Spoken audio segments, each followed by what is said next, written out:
এই শীতের রাতে যদি এইভাবে রান্না করা যায় তাহলে পুরো ডিনারটা জমে যাবে। তেমন কিছু কষ্টের কাজ নয়। আমি বানিয়েছি একটু সবজি সেদ্ধ, মানে শুকনো লঙ্কা আর পাঁচ ফোড়ন দিয়ে একটু সবজি সেদ্ধ করে ভাজা করে নিয়েছি। আর তার সঙ্গে একটু চিড়ের পোহা বানিয়েছি। তাতেও কালো জিরে, তেজপাতা, শুকনো লঙ্কা আর সাদা সর্ষে দিয়ে প্রথমে ফোড়নটাকে ভালো করে তৈরি করে নিয়েছি। তারপর বাদাম দিয়ে দেব, দিয়ে ভালো করে বাদামটাকে ভেজে নিয়ে তারপর চিড়াটাকে আগে থেকে ভিজিয়ে রাখা চিড়াকে দিয়ে দেব।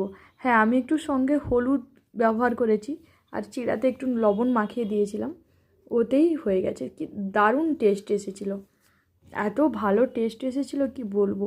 সারা শীতকালে যদি মানে মাঝে মধ্যে এইভাবে খাওয়া যায় সত্যিই ভালো লাগবে, এবং এটা ভীষণ স্বাস্থ্যসম্মত খাবার।